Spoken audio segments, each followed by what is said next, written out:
मैं भारत के सभी सनातनियों से एक प्रार्थना करना चाहता हूं, कथा प्रारंभ करूं उससे पहले आग्रह करना चाहता हूं, उससे पहले निवेदन करना चाहता हूं आप सबसे। आप अपने बच्चों को संस्कार दीजिए। पढ़ाई में एक आध क्लास पीछे भी रह जाए तो काम चल जाएगा। पैसा 10-20 हजार रुपए कम कमा ले तो भी काम चल जाएगा। कोई बहुत बड़ा पद पे न बैठ पाए तो भी काम चल जाएगा। लेकिन अगर आपके बच्चे संस्कारी नहीं हुए तो कभी भी काम नहीं चलेगा। न वो डूबेगा बल्कि हमारे वंशजों को भी ले डूबेगा वो।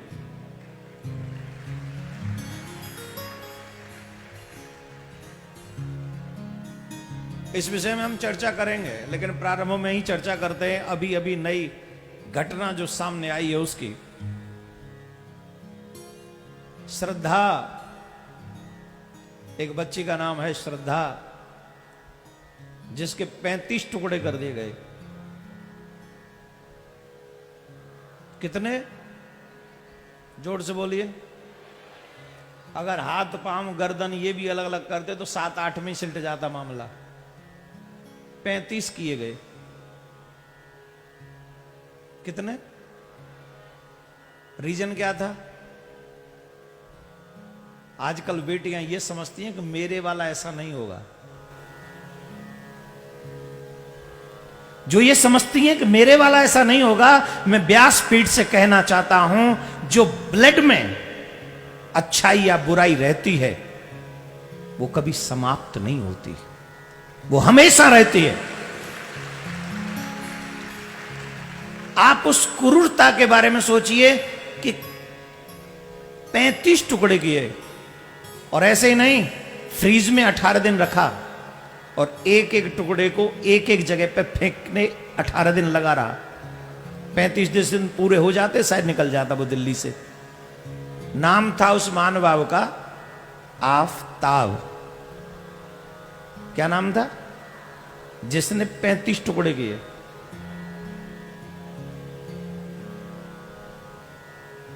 और मुझे तकलीफ जानते हो किस बात की है?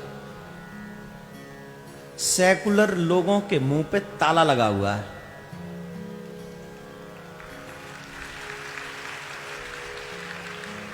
जो अपने आप को सेकुलर कहते ना, वो इस समय बैंक बैलेंस में अंदर अकाउंट में छुप गए। अब उन पे कोई फर्क नहीं पड़ता, क्योंकि सनातनी बेटी थी ना, मर गई मर गई। इसमें क्या? 35 ही टुकड़े तो हुए हैं, हो जाने दीजिए। अगर यही घटना किसी और धर्म के बच्चे के साथ होती, 56 की 56 कंट्रियां एक साथ खड़ी होती।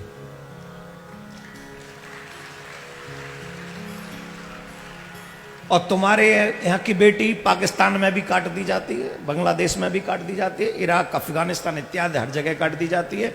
अब तो हिंदुस्तान में भी काटी जा रही है, गोली मारी जा रही है, इज्जत लूटी जा रही है। लेकिन यहां बोलने वाला कोई नहीं है। यहां नहीं बोलेंगे। ये जो अपने आप को सेकुलर कहते हैं वो मानव नहीं है, वो डरपोक है। वो डरते हैं कि अगर हम बोलेंगे सनातनियों के साथ तो हमारी कुर्सी खिसक जाएगी, हमें वोट नहीं मिलेगी। अरे वोट तो तब मिलेगी ना जब तुम जिंदे रहोगे, तुम्हारा संस्कार जिंदा रहेगा। जब तुम कहीं के रहोगे नहीं तो तुम्हें वोट कहां से मिलेगी? घर में से निकाल निकाल के बहन बेटियों को ले जाया जाता है, उनसे बातें की जाती हैं, मोबाइल फोन पे, मोबाइल शॉप पे, स्कूल में, कॉलेज में, और न जाने कहां कहां। हर जगह हमारी बेटियां सुरक्षित हैं। हे देशवासियों, याद करो, महाभारत का युद्ध सिर्फ द्रौपदी की लाज बचाने के चक्कर में हुआ था। रामायण का युद्ध मां भगवती सीता की लाज के लिए हुआ था। और आज वही लाज सरेआम लूटी जाती है और कोई बोलने वाला नहीं है। बोलेंगे तो कुर्सी खिसक जाएगी, बोलेंगे तो हम किसी के दुश्मन हो जाएंगे। अरे साहब, बेशर्माई से जीने से तो अच्छा है कि शान की मौत स्वीकार करो, सम्मान की मौत स्वीकार करो। मरना तो है ही है ना एक दिन, तो बेशर्म जीवन जीकर क्या करेंगे? सम्मान की मौत से मरे ना। मैं आप सबसे आग्रह करता हूं, मैं ये नहीं कह रहा कि बदला लीजिए, पर इतना जरूर कह रहा हूं, अपने बच्चों को इतने संस्कार दीजिए कि वो ये न कहें कि मेरे वाला वैसा नहीं है। उन्हें ये पता होना चाहिए कि मैं अपने मां बाप के सम्मान को कहीं भी झुकने नहीं दूंगा, बल्कि अपने द्वारा अपने मां बाप का सम्मान ऊंचा करूंगा। ऐसा ज्ञान, ऐसा समाज, ऐसी समझ, ऐसी नॉलेज, ऐसे संस्कार अपने बच्चों को दीजिए, आप सबसे आग्रह करता हूं। और आज आपसे भी एक बात पूछता हूं, आप उस बेटी के लिए आवाज उठाओगे कि नहीं? कौन कौन चाहता हम उस बेटी की आवाज उठाएं? 35 टुकड़ों में से एक टुकड़े की आवाज तो तुम उठा ही सकते हो, हां या ना? जो जो उठाना चाहते हाथ उठाओ। कोर्ट, जुडिशरी, पॉलिटिशियन, यहां वहां जहां तहां हाथ उठा के रखो ऊंचा।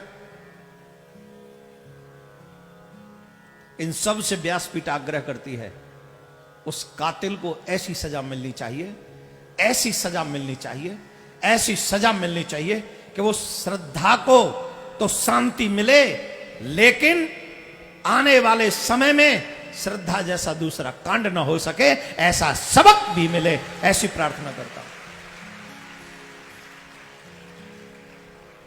कौन कौन एग्री है? धन्यवाद। आज हम उस बच्ची के लिए 1 मिनट का मौन रखेंगे।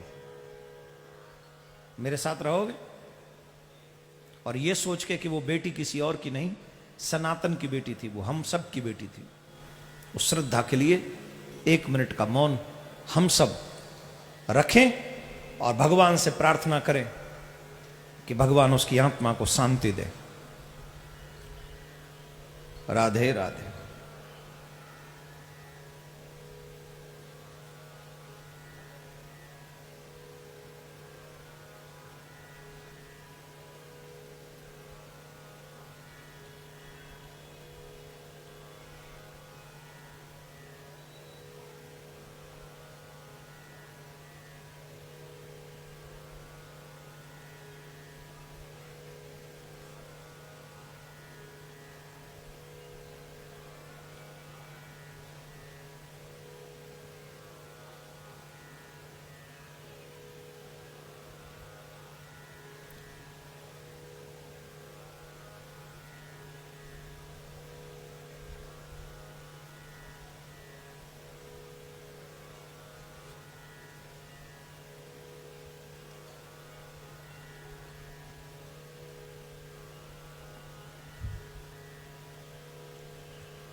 राधे राधे।